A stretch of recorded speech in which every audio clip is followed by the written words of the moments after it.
The question is the world in general and the Muslim world in particular are in need of the system of Khilafah, and what is the importance and significance of this system? You see, the question is evident, self-evident in fact. I mean to say the answer of this question is self-evident.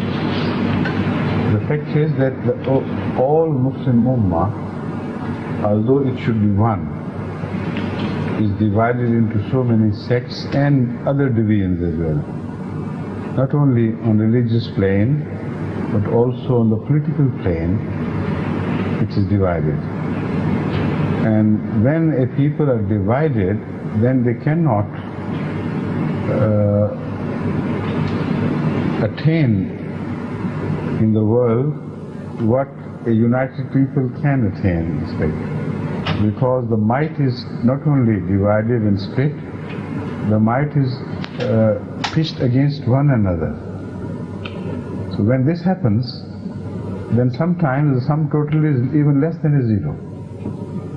However big a people be, if they are opposing each other on small issues or big issues, they are fighting with each other, they are dividing their might against each other, and unfortunately call it jihad, then what would be the outcome of this? What energy would be left to build themselves and to defend Islam and the Muslim interests against their enemies? So that is the need for unification under one Imam, and to be disciplined in an order which is a single order in the whole of Islam. This cannot be done without Khilafah, because Khilafah is a system whereby the absence of the Prophet is somehow compensated by a person who officiates him, who sits as a deputy and is subordinate, central authority, on the seat which has been vacated by the Prophet who has deceased.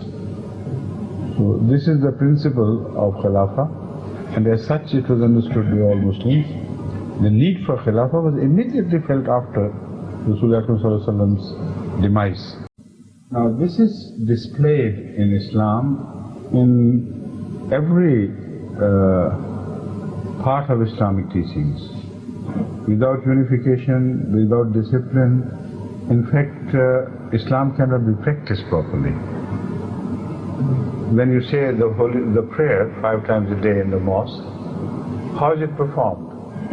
There has to be an Imam, and it is behind that Imam that the unity of the people who have gathered there is established, otherwise there can be no unity. And that is why there is so much emphasis in the Holy Quran on congregational prayers. And the importance of Imam is so great that even if Imam commits a mistake, the instruction is that all the followers of that Imam, knowing that he has committed a mistake, should repeat the mistake behind him. How better could the need for the Imam and unity of the people be emphasized than this? So if there has to be an Imam in the mosque, in a small community, how can you conceive an Ummah without an Imam? And as far as the Ummah is concerned, there is another injunction in the Holy Quran, that wherever you are, face yourself towards Qibla. There is one common Qibla for all the Muslims of the world. Regardless of where you are, the Qibla is one. This is like the order, this is a situation at a global level what you find in the mosque. In the mosque, one Qibla is attained with the help of one Imam who leads you, and then all the directions and all the movements of the worshippers become, in unison. They are carried out in unison, exactly like others, So this also indicates that it is highly important for the Muslim Ummah to remain one and united under one Imam. If that was not the purpose, then there should not have been any Khilafat.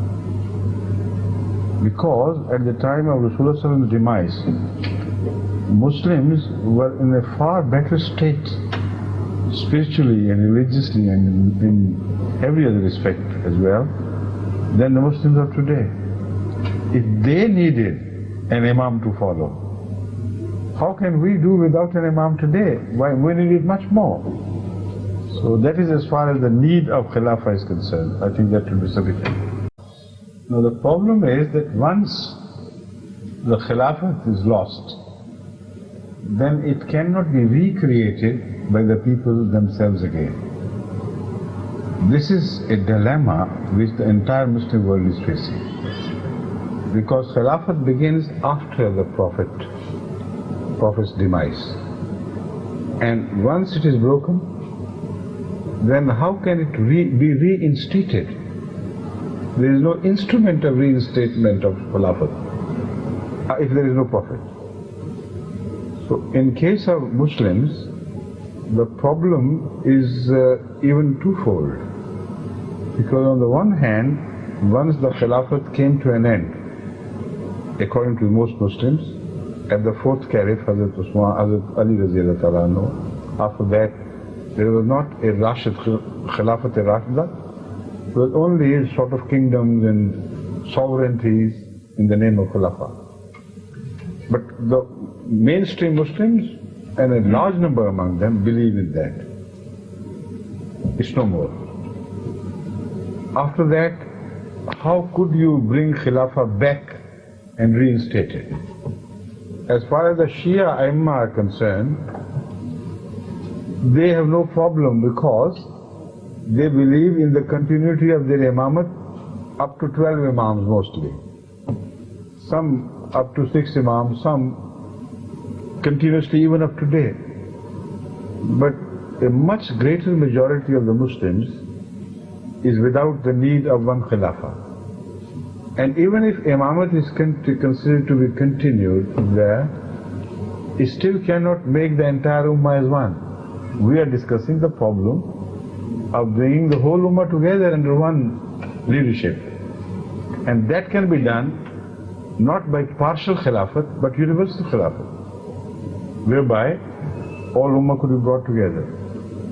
But they believe there cannot be any Prophet at all in any form.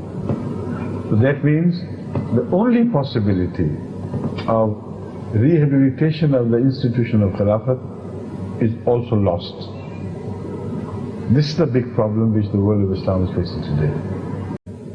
And the Prophethood, the only way it will be reinstated was through Prophethood. Yes. And that, they say, has come to a complete end. Now the only thing the non-Ahmadi Muslim leadership can point out is that we are expecting a Prophet to come anyway.